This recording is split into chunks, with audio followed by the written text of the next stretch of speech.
एक गांव में एक बकरी रहती थी। उसका नाम था गौरी। गौरी बड़ी ही प्यारी और मासूम थी। उसके 7 बच्चे थे। बच्चे बहुत ही शरारती थे। पूरा दिन उछल कूद मचाते रहते, 1 मिनट भी चैन से नहीं बैठते थे। गौरी उनकी इन शरारतों से बहुत परेशान थी। बच्चों, कुछ देर तो आराम से बैठ जाओ और मुझे भी चैन लेने दो। कितनी शरारतें करते हो तुम पूरा दिन, थकते नहीं हो क्या? तभी कुछ टूटने की आवाज आई। गौरी ने पूछा, ये क्या हुआ? अरे, ये तो एक बोतल टूट गई है। टीनू, ये क्या किया तुमने? अगर तुम्हें कांच लग जाता तो? मैं तुम्हारी शैतानियों से तंग आ गई हूँ। पूरा दिन उछल कूद मचाते रहते हो, कुछ ना कुछ तोड़ते रहते हो। कभी तो आराम से बैठ जाया करो। अरे माँ, ये तो गलती से टूट गया, मैंने जानबूझकर नहीं किया। आप तो हमेशा हमें डांटती रहती हो, खेलने कूदने को भी मना करती रहती हो।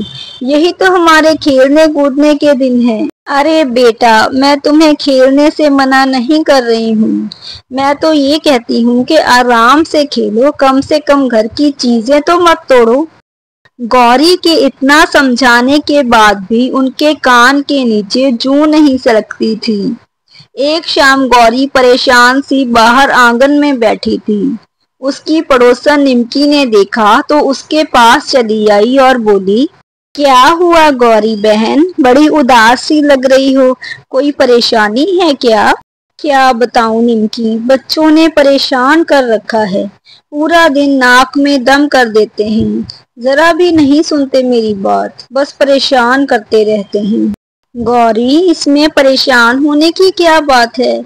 सभी बच्चे शरारतें करते हैं, बड़े हो गए तो अपने आप से आने हो जाएंगे। मेरे बच्चे भी जब छोटे थे तो बहुत शरारतें करते थे, अब तो सयाने हो गए हैं। चिंता मत कर, सब ठीक हो जाएगा। अरे, मैं तो तुम्हें एक खास बात बताने आई थी। पास के गांव से एक बकरी के बच्चे को भेड़िया उठाकर ले गया है। तुम जरा ध्यान रखना, अपना भी और बच्चों का भी। सुना है बड़ा खूंखार है। बच्चों, मेरी तबीयत जरा ठीक नहीं है, मुझे बुखार है। दवाई तो मैंने ले ली है, कुछ देर आराम करने लगी हूँ।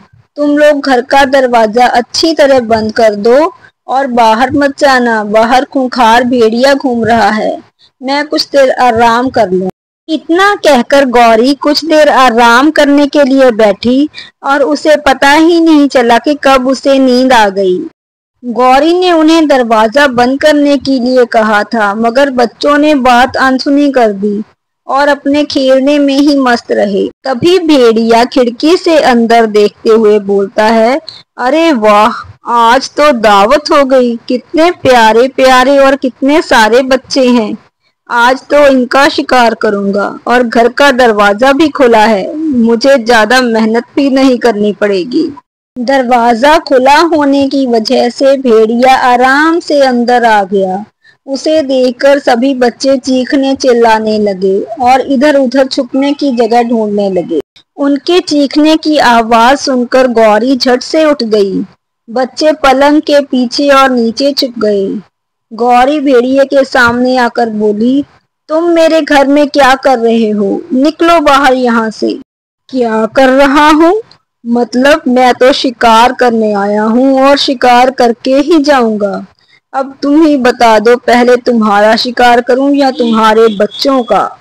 तुमने ऐसा सोच भी कैसे लिया मूर्ख भेड़िए? मेरे बच्चों की तरफ आंख उठाकर देखा तो तुम्हारी आंखें निकाल लूंगी।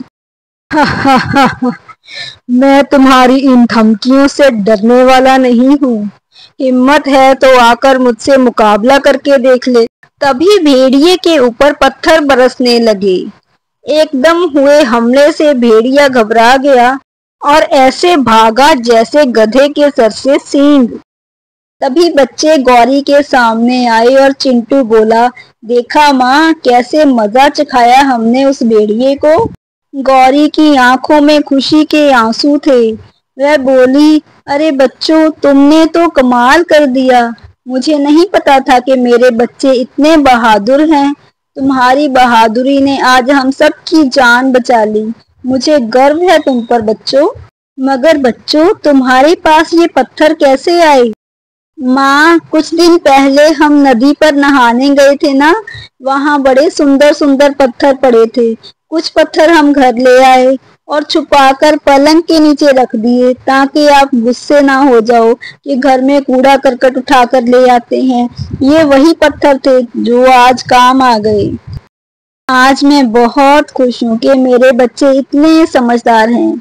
तुम लोगों ने समझदारी से काम लिया और उस भेड़िए को मजा चखाया। माँ, गलती हमारी भी है। हमने आपकी बात ना मानकर दरवाजा बंद नहीं किया, नहीं तो भेड़िया अंदर ही ना आता और ये मुसीबत हम पे नहीं आती। ठीक है, आगे से मेरी बात ध्यान से सुनना। मगर इस घटना से मुझे ये तो पता चल गया कि मेरे बच्चे बहुत समझदार हैं और किसी भी मुश्किल समय में समझदारी से काम लेकर अपने आप को बचा सकते हो। खुश रहो मेरे बच्चों, ऐसे ही हर मुश्किल का सामना बहादुरी से करना। कहानी अच्छी लगी तो लाइक और शेयर करके एक प्यारा सा कमेंट जरूर करें और ऐसी ही अच्छी अच्छी कहानियां सुनने के लिए हमारे चैनल को सब्सक्राइब जरूर करें। Thank you.